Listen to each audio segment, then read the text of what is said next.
When you wake up in the morning, you have two choices. One is to go back to bed and dream.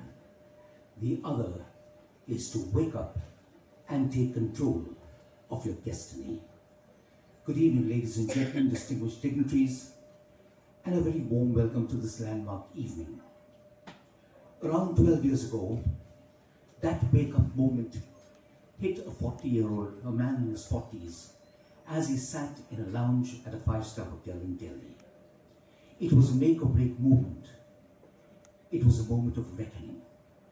He woke up to the reality of his life, and he decided there and then that he had to take control of his life. He had to take charge of his destiny. He had to be the captain of his ship. Today, his captain's log is before all of us, meticulously researched and recorded. A scientific document that redesigned and transformed his life, and a document, a blueprint for a long, happy, and healthy life. So successful has his journey and experience been that he has now been able to mentor and coach a number of young entrepreneurs, friends, and people in business. So successful and inspiring has his journey been that he has decided that he has to just share this with the world through his book. And so, ladies and gentlemen, welcome to the release of Mario Sequeira's A Roadmap to Longevity, published by Om Books International. Before we do the formal launch, I'd like to introduce our dignitaries on stage. She is founder and creative director of Elevate, creating spiritually inspired jewelry designs. She is driven by a deep passion for psychology, mental and emotional health, and the mind-body connection. She has worked with some of the best minds in the business in this space, right from neurocoaching to somatic therapy. She has her own podcast, Slow Down with Asa, that aims to put the spotlight on mental disorders, reduce the stigma attached to it, and of course, related areas like mood and personality disorders, spiritual knowledge to fortify the mind and build a better mental resilience. Asa is passionate about doing her bit towards alleviating the scourge of mental health disorders that is gripping the world in its vice-like tentacles. Ladies and gentlemen, let's hear it for Asa Kodari.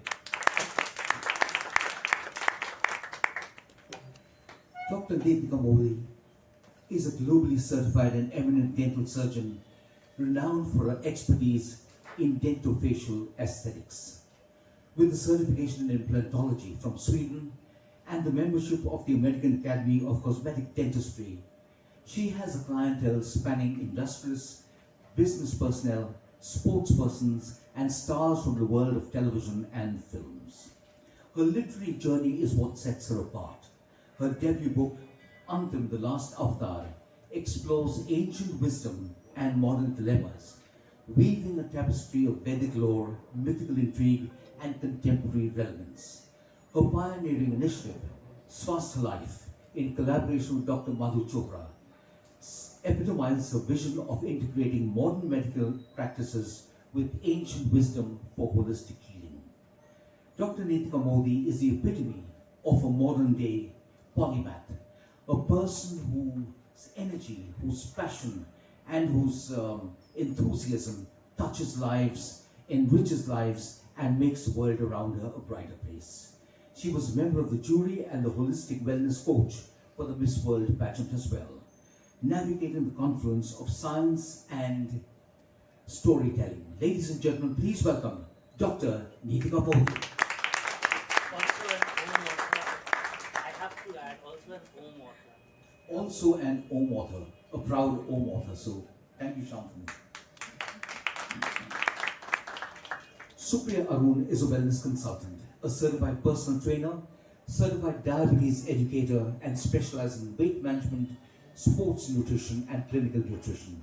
She has completed the studies of pharmaceutical sciences from Madras Medical College and a certification in nutrition from the American College of Sports Medicine. Supriya has also worked in pharma research with companies like Cipla and Nicholas Perumal. She is the co-author of a book titled Traditional Recipes for Pregnancy and Motherhood, published by Jaico in 2018. Her clientele includes mothers, working professionals, triathletes, marathoners, teenagers, and children into sports. She has planned the nutrition and diet for actors in the Kabir Khan directed cricket-based film 83. She is a wellness expert on the fuller life on the Aditya Birla radio series called The Red Carpet, and she has her own podcast for Aditya Birla Capital on wellness, diabetes and diet on their Active Living blog. Ladies and gentlemen, let's make some noise for Supriya Arun.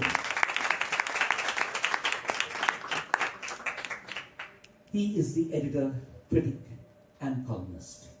He is the 2017 Editor of the Year from Publishing Next.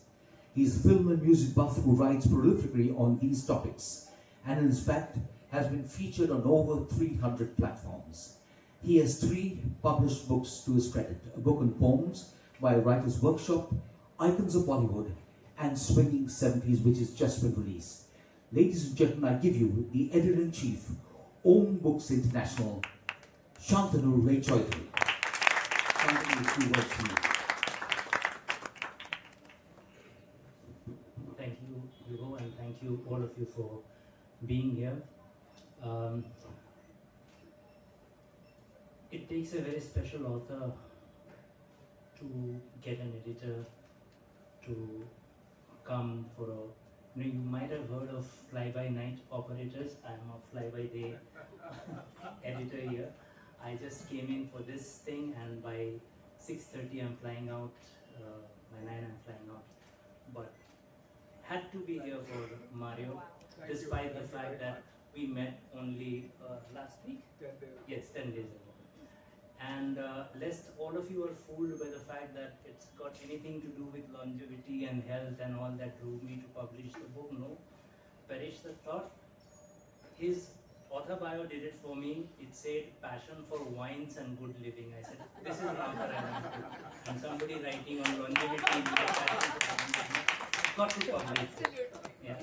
Thank you, Mario. Thank you again for doing this. Deeply can't be thankful enough for giving me this book, and Dr. Nitika Modi, we are looking forward to Antim 2 whenever it comes. Supriya, editors have a very bad habit. They can't get away from anything without pitching for a book. So next time, no Jaico, please. And Asta, thank you so much. There's so much that I have to learn from her and the way she handles things. I'm very grateful that you could join in and provide a very different perspective. As I was telling Mario when I was talking about this panel, that of all the people, we have lived our lives, and yes, there is, Mario's book says that there's still a lot to do, but this generation actually needs this book most, and nobody better than Asta, given her interest in the mental health aspect of longevity and wellness. I'm very grateful to all of you. Raj, thank you for putting this together. And there are so many well-known faces here. Prema, thank you for coming. And Harsh, I'm really looking forward to your book and function over here. All right? Thank you so much. And Hugo, over to you. Thank you. I'll be very abrupt and leaving halfway, not maybe even halfway through this. That doesn't mean that has no bearing on the discussion of the book. Both the discussion and the book are going to be terrific. The only request I have is, and Nitika has set a record there. Her book sold 200 copies on the day we launched it.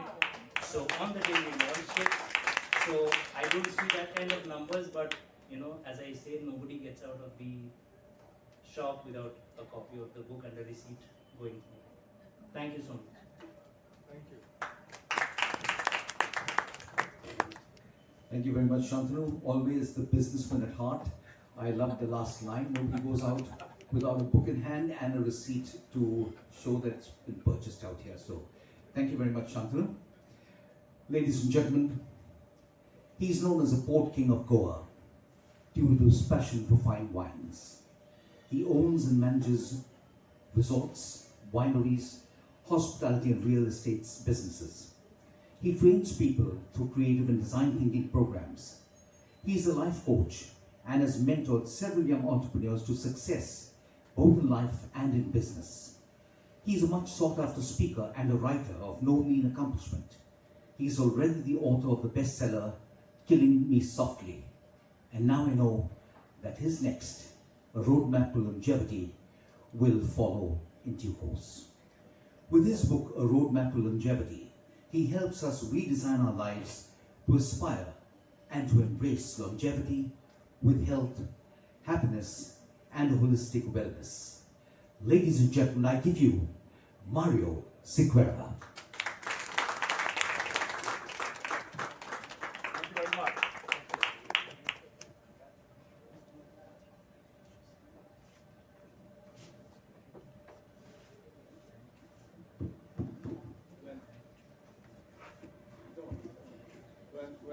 When I saw the mic here, I thought that maybe I would have to do the extempore, and actually it probably put me to the test, but it would be interesting. But fortunately for me, I can work with it. So here's the fact file, okay? For those of you who are looking out for longevity, do you know that the pharmaceutical industry spends more on research into balding, I'm serious, than into longevity? Because it pays them more to give you more hair than to give you proper life. This is a fact. Revered members on the panel, Supriya Arun, Dr. Nitika Modi, Asta Kothari, today's moderator, who's actually a national star anchor, a show host, and my good friend, Hugo, who's here only because he's a friend, otherwise he would probably just turn this show down. And the man who's really been the man to select my manuscript and allow it to be printed and published, the editor-in-chief of Om Publications, Shantanu Ray Chaudhary. Nothing of this would have happened if not for this young lady here, Deepthi, who is my literary agent, and you, my dear friends. Welcome to this book release on a topic which should be dear to all of us. What I'm going to talk to you about is what I call an opportunity of a lifetime. A lifetime where you can be 60 but be 40. But more importantly, there is an 80% chance that if you manage these next 10 years properly, you could be 90 but look and feel 40. So this is an opportunity of a lifetime. So for now, what I want you to do is I want to discuss about how we can die young and live long. That's essentially the topic of today's discussion. If you want to reword it, we can say, how can we die young as late as possible? The pity of life is we talk so much about the afterlife. We talk so much about money. But seldom do we talk about life where it is. In the roadmap to longevity, I discuss exactly this. Life as life is, and life as how life should be. And I ask you this very simple question. How many of you here aspire to live to 100? Can you put up your hands? Let's just have a feel. There you are. That's a pretty good thing, right? These panelists, I don't see anything happening here. No, believe me.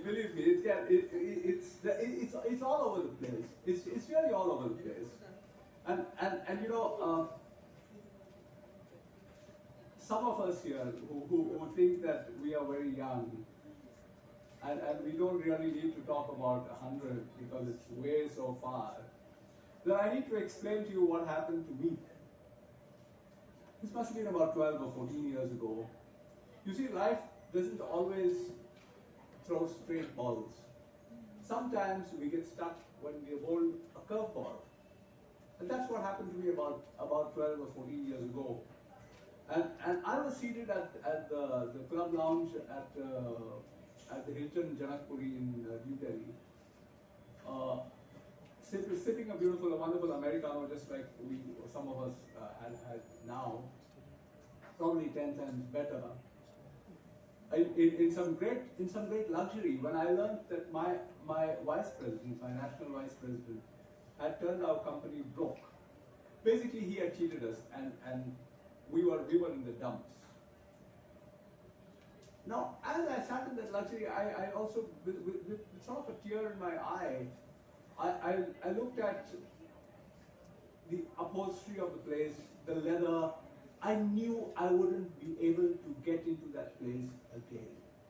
I just looked at it, tried to absorb whatever I could, be it the lighting, be it the paintings, and then I sat with a pen and paper to figure out what are the assets that I had which I could leverage to bring my company back from where I had sort of, I was responsible for it. We had children in the house, and because of me, they had all gone broke. So I had to list out these assets which I was going to leverage to bring this company back.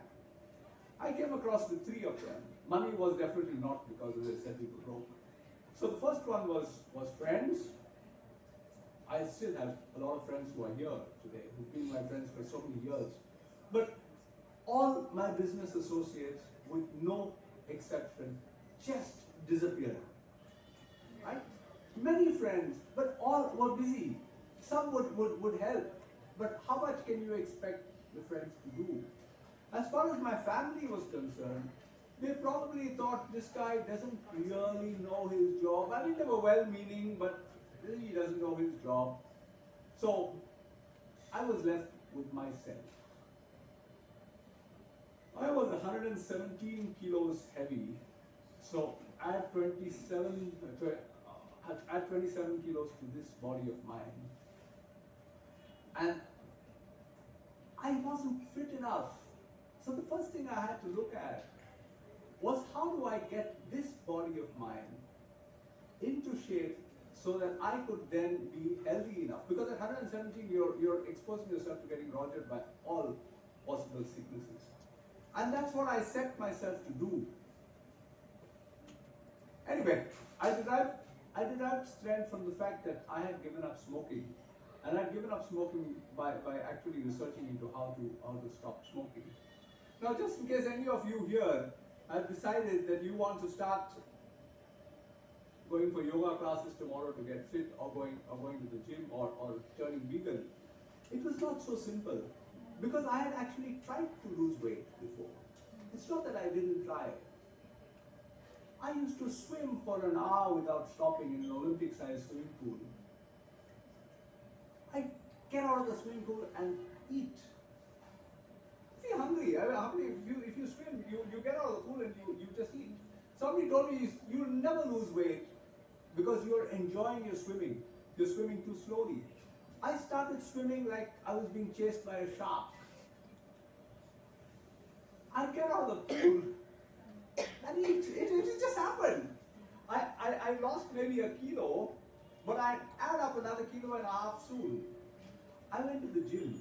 I distinctly remember. There was this nice young man at this gym. He was the manager, and he looked at me something like, come on, this is not your place to be. So what are you doing here? How can I help you? So I said, I want to lose weight. And he sort of looked at me and he said, you want to lose weight? Okay, pay your fees. Let's see what we can do. Nothing happened. I started off doing 4 sit-ups. I ended up doing somewhere around 60 or 70 sit-ups. So I got fitter. But did I lose weight? I didn't lose weight. So I decided to study weight loss, and I decided to look at weight loss more as health rather than just as weight loss. And in this process of study, I lost 27 kilos, and today I am healthier than I was 30 years ago. So it must be something which says something about what I did. So coming to the topic of my book again, is it normal for people to get old and die? How many agree? Is it normal for people to get old and die? Is it normal? No. Okay. It is not normal. See, I am here to bust a lot of myths.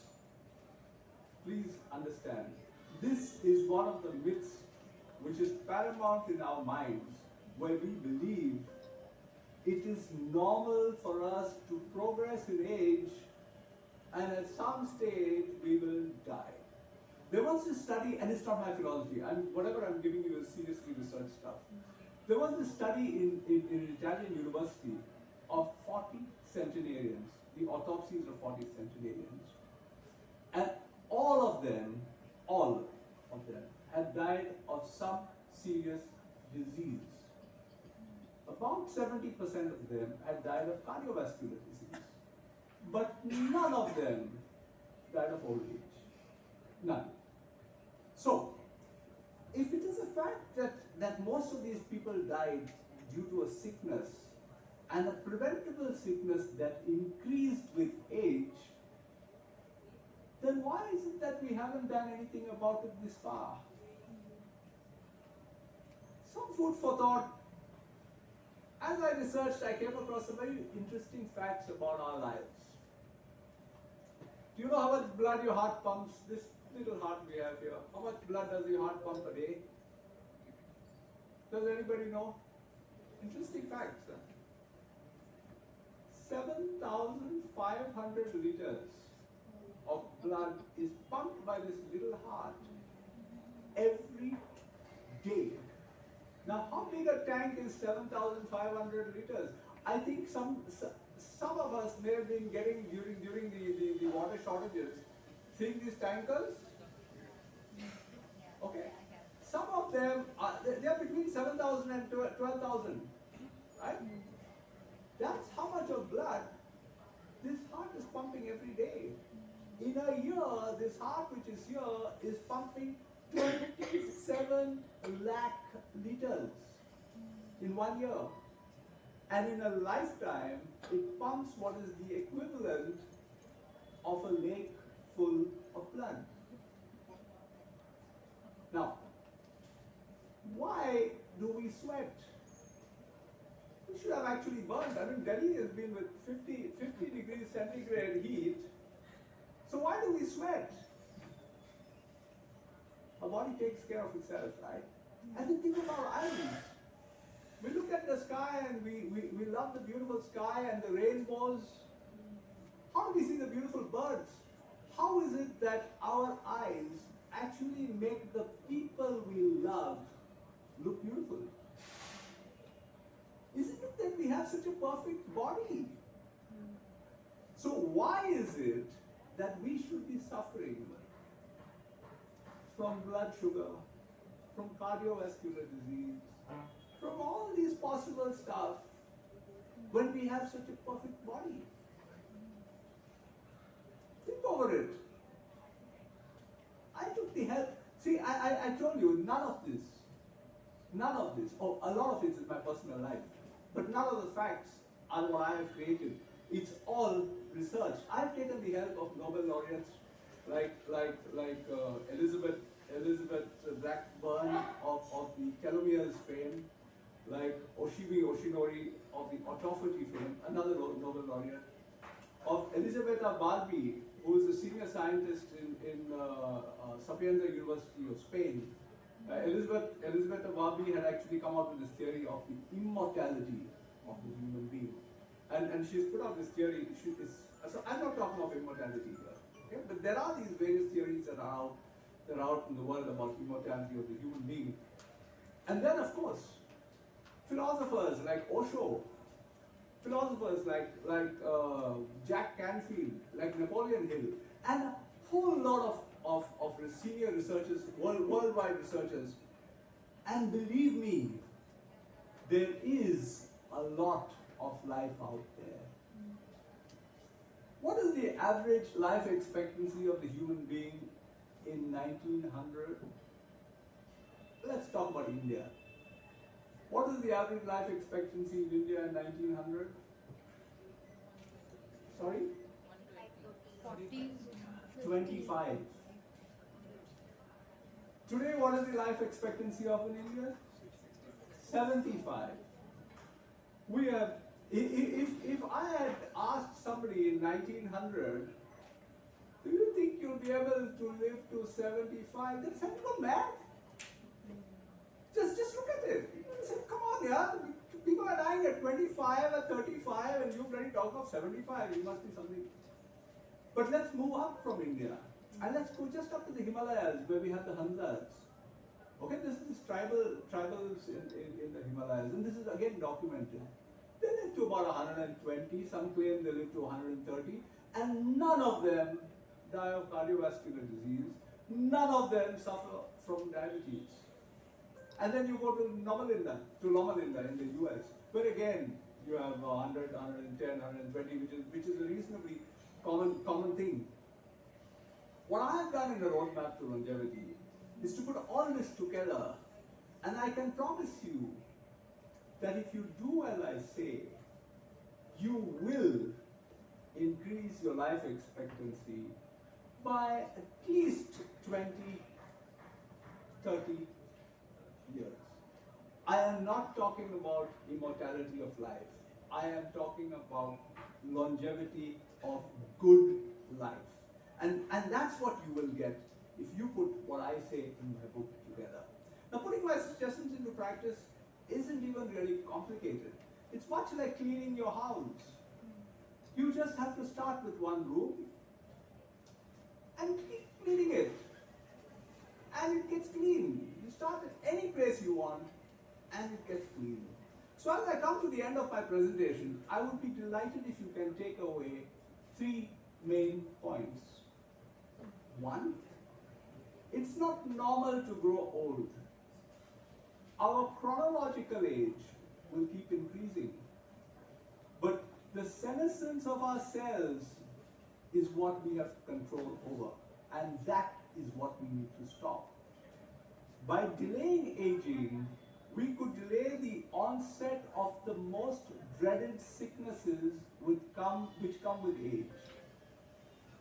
And here, so this, I'm still on my first point, and I'll get to the last one soon. But this is very important to know that the single common risk factor of death is not how much you eat, it is not how much you drink, or how much you smoke. It is how old your cells are. It's not how old you are, it's how old your cells are. So while we talk about how much to eat and how much to drink and how bad smoke is, let's talk about looking after ourselves. Second, when the Human Genome Project was undertaken, it was thought that we had 300,000 genes. We ended up with 22,500 genes. So what was the difference between 22,500 and the 300,000 genes, and the 300,000 that we expected? It was expected that it was junk DNA. But when studies went on, they realized that they were the equivalent of switches or epigenes. You have more switches than you have genes. And what's more, this is scientific fact, you control the switches. So you control when your good genes come on or when the monstrous ones are kept shut, or when they come on. You no longer can say, my mother suffers from diabetes, so I suffer from diabetes. My father, he's so bloody fat, so I'm also fat. You control your genes. So lastly, you just don't want to get into the final step of your life and say to yourself, who could I have been? Or what could I have done if I had another chance? Remember, you live life but once, so make the best of it. But here's the most important thing. Nothing happens automatically. You must put in the effort. With that, ladies and gentlemen, I'd like to thank you for a patient hearing. I hope I've been able to provoke you into thinking, and I'm grateful to all of you all who are here. Thank you very much.